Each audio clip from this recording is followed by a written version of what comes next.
Hi, என்னோட last story எல்லாரும் பார்த்துருப்பீங்கன்னு நான் நினைக்கிறேன். இந்த ஒரு விஷயத்த I been following for the past few days. அதை பார்க்கும்போது எனக்கு உண்மையிலே ரொம்ப மனசுக்கு ரொம்ப கஷ்டமாக இருந்தது. ஏன்னா ஒரு 12th ஸ்டாண்டர்ட் படிக்கிற ஒரு யங்ஸ்டர் ஒரு இப்போதான் உலகத்தையே பார்க்கறதுக்கு ரெடி ஆகுறாங்க. அந்த பொண்ணு இதுக்கு மேலே தான் காலேஜ் போகணும், எல்லாமே பண்ணணும். அந்த ஒரு பிகினிங் பீரியடில் சைபர் புல்லிங்னால தன்னோட பெரிய ஒரு சாதனை ஓவர் ஷேடோ ஆன ஒரு வலி அந்த பொண்ணுக்கிட்ட தெரியுது. And it is really unfair. I'm really feeling very sorry for that girl.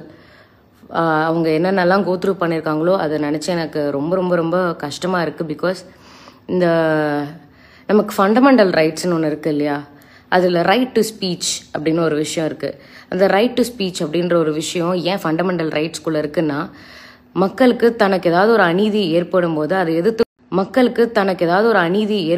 அதை எதிர்த்து குரல் கொடுக்கறதுக்கான உரிமை அந்த மக்களுக்கு தேவை அப்படின்றதுக்காக தான் அந்த ரைட் டு ஸ்பீச் அப்படின்ற ஒரு ஃபண்டமெண்டல் ரைட் இருக்குது. ஆனால் நம்ம அதை எங்கேயுமே யூஸ் பண்ணுறது கிடையாது. எங்கே அநியாயம் நடக்குதோ அங்கே பேசுறது கிடையாது.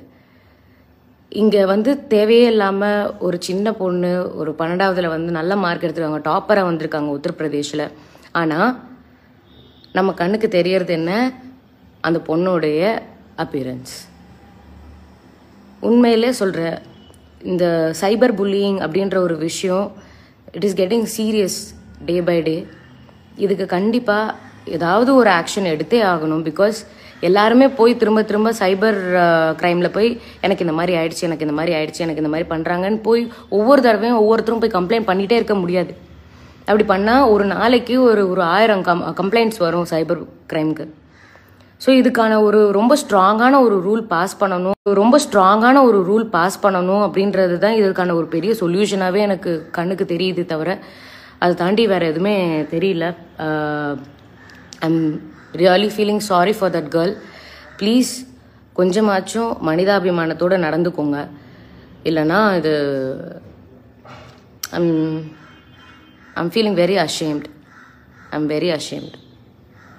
Big Boss season 7 title winner Archana இந்த விஷயத்தை பற்றி பேசுனது மக்கள் மத்தியில் ரொம்பவே பெரிய வரவேற்பு வந்திருக்கு அப்படின்னு சொல்லி ஆகணும். அது மட்டும் இல்லாமல் அவங்க இந்த அளவுக்கு இறங்கி இவ்வளோ பெரிய விஷயத்தை எடுத்து பேசுவாங்க சோசியல் மீடியாவில் அப்படின்னு சொல்லிட்டு யாருமே நினச்சி பார்க்கல. இப்போ அது மட்டும் இல்லாமல் இதுக்கு எல்லாத்துக்கும் ஒரே சொல்யூஷன் அப்படின்னு பார்த்தீங்கன்னா மக்கள் எல்லாருமே இதை பற்றி பேசி ஆகணும் அப்படின்ற மாதிரி அர்ச்சனா சொல்லியிருக்காங்க.